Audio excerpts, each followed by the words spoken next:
Brad Blakeman is the former deputy assistant to President George W. Bush, and Simon Rosenberg is president and founder of the New Democrat Network and a former campaign advisor to President Bill Clinton. And so, in a report filed by Steve Hayes of the Weekly Standard, a Fox News contributor, he goes through sort of these questions, and he cites in particular a Daily Beast report that talks about how one U.S. intel official, regularly briefed on the investigation, is saying that they have all but ruled out Al-Qaeda Central or one of its affiliates as giving direct or specific instructions for this attack. Now, that may be true.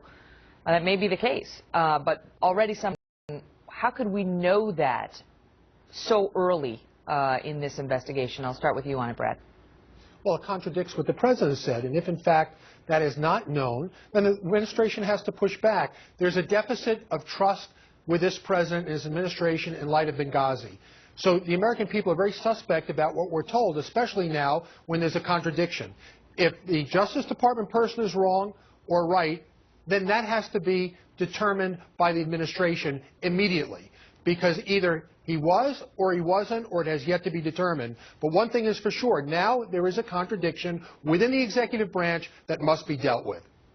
You know, Simon, it's Newsweek, Daily Beast, basically citing one U.S. intel official for this. Right. But then Steve Hayes goes on to say, according to U.S. officials who spoke to the Weekly Standard, those comments reflect the general view of the Obama officials who were involved in the investigation, that this is not an Al-Qaeda Central inspired or instructed attack. And so you know why people are going to look into this, because they feel, the president's critics feel, that he is too quick to dismiss terrorist inspiration from outside the country in attacks we've seen attempted here. Well, I think what the administration has said, as opposed to various people who work inside the administration, what the White House has been saying is no rush to judgment. Let's let the facts dictate where we're going to go. I think no one's going to dispute, right, that this guy, the older brother in particular, was inspired by jihadi-style videos and features and whatever. We're going to find out more about what happened when he was in Russia. And certainly, if you look at the conflicting news reports, Megyn, right, the administration is very clear that they really want to know what happened in Russia, that they feel that this is a critical part of coming to an understanding about whether or not these guys were trained over there, whether they were all the stuff. So I think in balance, just like what happened in this previous instance, you and I have been on the air about the Benghazi stuff, there was conflicting reports early on, things kind of congealed, there became a point of view, but we're not there yet. The Weekly Standard report by Steve Hayes, Brad, goes on to talk about some of those prior incidents Simon just mentioned. And he thinks Benghazi, that the president and the administration were trying to downplay an Al-Qaeda link, which, you know, he criticizes. And then he goes on to talk about the Christmas Day bomber back in 2009, saying Obama suggested that the attempted attack was the work of an isolated extremist. And then it came out that that guy had worked with Al-Qaeda. And then the Times Square attempted bombing was described as a one-off attack, downplayed the likelihood of ties to foreign jihadists. But then later, Attorney General Holder came out and acknowledged that the Pakistani Taliban helped facilitate it. Hayes is positing there's a pattern here of downplaying the link to outside the country extremists. There is, and it's clear that this president doesn't like the narrative of these attacks being terrorist-based. And the fact is, if it walks like a duck, quacks like a duck, and looks like a duck, it's a duck. The American people knew what this was after Benghazi, and they knew what they saw acted out live on television with the attacks in Boston. And birds of a feather tend to fly together, and we know that these guys probably did not act out on their own. We also know that the FBI has a lot of explaining to do. They interviewed this guy, the brother, a year and a half ago, yet there was no follow-up when he went back to Russia. There was no follow-up when he came back, and there was no follow-up by the agent who saw the pictures, the interviewer. Why didn't he come forward? We assume he did. We assume he or she did, and usually the FBI does these interviews in tandem, so there should be two. That's right. That's exactly right. But why haven't we known as the public that the FBI was on the ball, and when the FBI agent who investigated the brother and questioned the brother, he immediately came forth and acted? We don't know whether that happened. It happened. We're going to turn the page to that in about an hour. Our 2:30 debate is about that, the FBI's role in all of this, Simon. But while we're on the topic, can you speak to that? I mean, this doesn't strike me as a Republican versus Democrat issue, even though if the FBI dropped the ball, it was under President Obama's watch. But, you know, I mean, if you want to go back and do that, you can do that back in 2001 under President Bush's watch and so on. That's not. It's not about the president. It's about the FBI and where.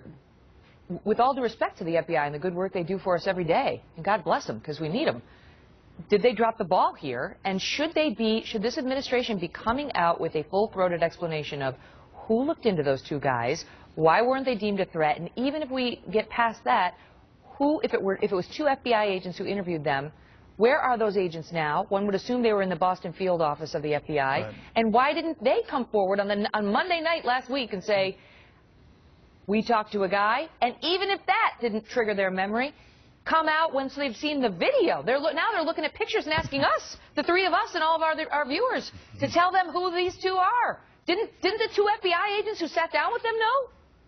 I think clearly the FBI has got a lot of explaining to do. I think we're going to find, Megyn, I think all of this stuff you're saying is knowable, and I think we're going to know it in the next couple weeks. I mean, this was an ongoing criminal investigation, right? We're trying to get this guy.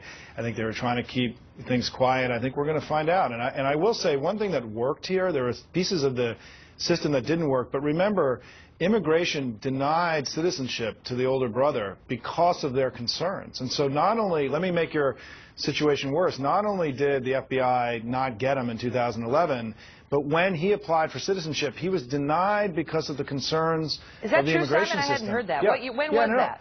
So that was in 2000. It was after 2011. So 2012, I think, was when he applied. So citizenship, the ICE, right, denied him citizenship, and so clearly they had enough information to deny him citizenship to not allow him in. The younger brother got citizenship.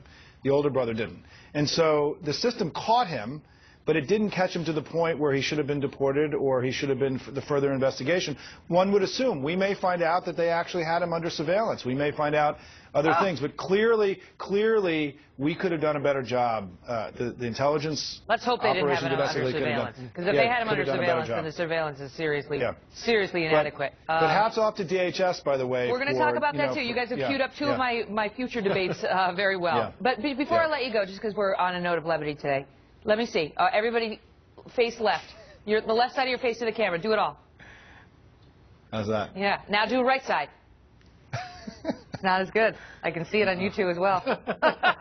Is the left is always better, Megyn? Is that what you're saying? And the report is that because you show more emotion from the left side of your face.